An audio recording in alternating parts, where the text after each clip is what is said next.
সমাজের অবহেলিত মানুষদের নিয়ে আজকে এই অনুষ্ঠানটা। তো সত্যি বলতে আজকের অনুষ্ঠানটা পুরো গ্রামকে মাতিয়ে রেখেছিল, এত ভালো হয়েছিল তো বলার কথা না। যাদেরকে আমরা একটা সময় খুব অবহেলা করেছি, অসম্মান করেছি, এই আমাদের সমাজের দোষে, তো আজকে দেখো তারা আস্তে আস্তে আমাদের কিন্তু সবার মাঝখানে একটা জায়গা করে নিচ্ছে তাদের নিজেদের কর্ম দিয়ে। তো হ্যালো বন্ধুরা, কেমন আছো তোমরা সবাই? আশা করি সবাই খুব খুব ভালো আছো, আমিও খুব ভালো আছি। আমি মৌপর্ণা, মৌস ব্লগে তোমাদের আরও একবার অনেক অনেক ভালোবাসা স্বাগত জানিয়ে নতুন একটা ব্লগ শুরু করছি। তো চলো, আজকে হচ্ছে এই যে ধুলো শেষ করেছি দুপুরবেলা, তো সন্ধ্যের আগে হচ্ছে মানে বিকালবেলা প্রসাদ বিতরণী অনুষ্ঠান হয়েছে, তো তারপরে দেখো রাত্রেবেলা এই অনুষ্ঠানটা।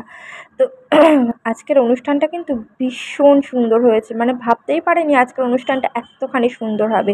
মানে আজকের দিনে এখানে হয় বাউল গান, তো আমরা তো মানে ভেবেছি তো বাউল গান হবে না, কি একটা অনুষ্ঠান হবে তো ঠিক নেই। তো দেখো মানে এইটা ভেবেই না, আর তারপরে তো মানে বৃষ্টি কাকে বলে, সন্ধ্যের থেকে যে কি পরিমাণে বৃষ্টি হলো। তো এখানে দেখো চারিদিকে গামলা, বাতো, ডেস্কি এইসব বসানো আছে, তো মানে বৃষ্টির জলটা আটকানোর জন্য। তারপরে মানে গানগুলো এত সুন্দর করেছিল, আর এনাদের এই মানে নাচ অভিনয়, এখানে কৃষ্ণলীলাটাই দেখানো হচ্ছিল গানের তালে তালে, আর এরা যা দুর্দর্শ নেচেছিল না, সেটা বলবার মতো না। খুব খুব সুন্দর করে আজকের দিনটা কাটালাম। এনারা হলো তৃতীয় লিঙ্গের অধিকারী বা হিজড়া, যেটা আমাদের বাংলা কথায় বলা হয়।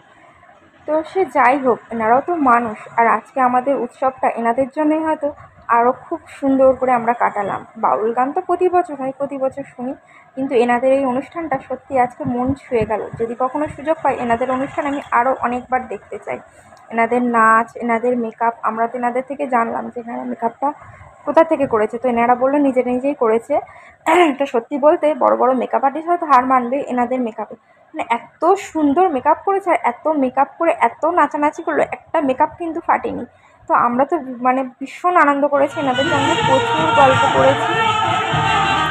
তো চলো, আজকের অনুষ্ঠানটা তোমাদের কেমন লাগে অবশ্যই কিন্তু কমেন্টে জানিও। তো এখানে দেখো রাধাকৃষ্ণের বিয়ে দেওয়া হচ্ছে, মানে এখানে বিয়ের সমস্ত রিচুয়ালসগুলো এখানে করা হচ্ছে। এখানে হচ্ছে মালা বদল, তারপরে 7 পাকে বাঁধা, সিঁদুরদান, সব কিছুই হবে। তো আশা করি তোমাদের ভালো লাগবে, আর যদি ভালো লাগে অবশ্যই কিন্তু একটা লাইক করো। আর এনাদের অনুষ্ঠানগুলো তোমরা দেখেছো কিনা অবশ্যই কিন্তু সেটাও কমেন্টে জানিও।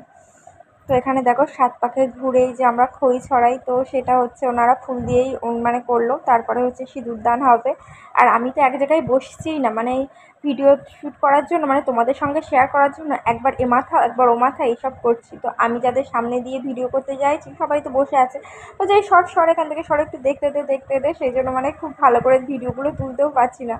তো এরকমই। আর আমার বোনটা তো বলছে তুই একেবারে সামনে যেয়েই বস না, তাহলে তো খুব ভালোই হবে, তুই বেকার কেন বারবার এদিক ওদিক ঘোরাঘুরি খাচ্ছিস আর বকাবকি খাচ্ছিস। আর ওই যে পিছন দিকে হচ্ছে আমরা বসে আছি, আজকে তো মানে আমরা ভালো করে সাজুগুজি করিনি, মানে আমি তো একটা কুর্তি পরেছি, আমি আর ছোটো বোনই মনে হয় কুর্তি পরেছিলাম, আর সবাই তো নাইটি পরেছিল, তো নাইটি পরে। আর আজকের অনুষ্ঠানটা যেহেতু অনেকখানি দেরিতে শুরু হয়েছে, মানে বৃষ্টির জন্য প্রায় 10টা না 9:30 10টার থেকে শুরু হয়েছিল। দেখ এখানে সবাই নাইটি পরেই বসে আছে, তো আমি আর আমার ছোটো বোনই একমাত্র কুর্তি পরে এসেছিলাম, জামা পরে এসেছিলাম। এনাদের নাচগুলো দেখো সত্যি খুব সুন্দর নেচেছিল। তো আশা করছি আজকের অনুষ্ঠানটা তোমাদেরও ভালো লেগেছে।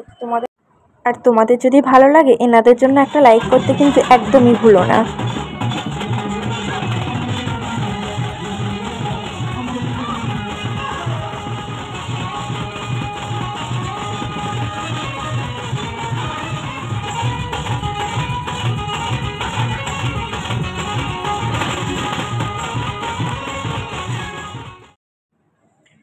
তো দেখো এটা হচ্ছে আবার পরের দিন হচ্ছে সকাল থেকে হচ্ছে মানে 11টার থেকে হচ্ছে 4 পালার কীর্তন। তো এনারা হচ্ছে এই দ্বিতীয়বার উঠেছে, আর আমরা এখন সন্ধ্যেবেলা হচ্ছে আজকে ঘর থেকে বেরিয়েছি, কারণ সারাদিন হচ্ছে আজকে বাড়িতেই রান্না করেছি।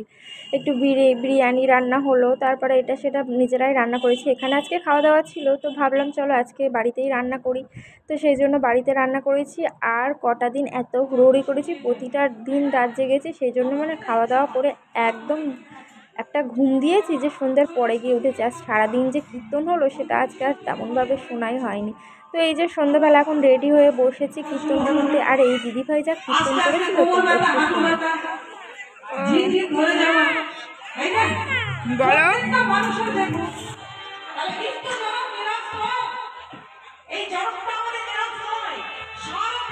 আর দেখো আজকে হচ্ছে এই শাড়িটা পরেছিলাম, আর সাজুগুজু আজকে খুব তেমন করিনি কারণ ভীষণ টায়ার্ড হয়ে আছি।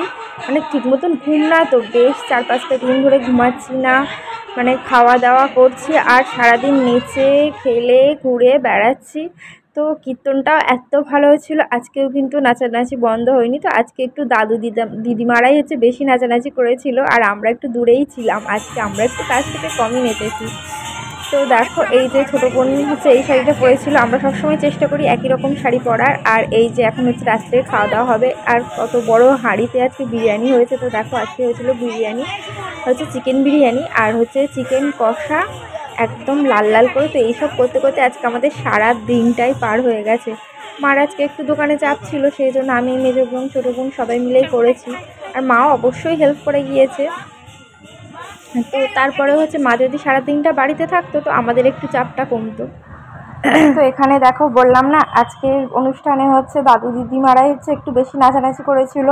তো দেখো এখানে সমস্ত দাদু দিদিমা ঠাকুমা যারা ছিল প্রচুর নাচানাচি করছে, আর খুব সুন্দরভাবে অনুষ্ঠানটা হয়েছিল। দুজনরা হচ্ছে মানে দুপালা করে অনুষ্ঠানটা করেছিল, তো সত্যি খুব ভালো অনুষ্ঠান হয়েছিল। তো তোমাদের কেমন লাগলো অবশ্যই কিন্তু কমেন্টে জানিও। সকাল সকাল রেডি হয়ে বাড়ি যাচ্ছি।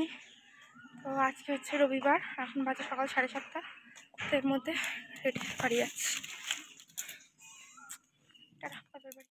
তো চলো এবারে বাড়ি ফিরি। বাপের বাড়ির পরস্পর অনেকগুলো অনুষ্ঠান তোমাদের সঙ্গে শেয়ার করলাম, তোমাদের কোনটা ভালো লেগেছে অবশ্যই কিন্তু কমেন্টে জানিও।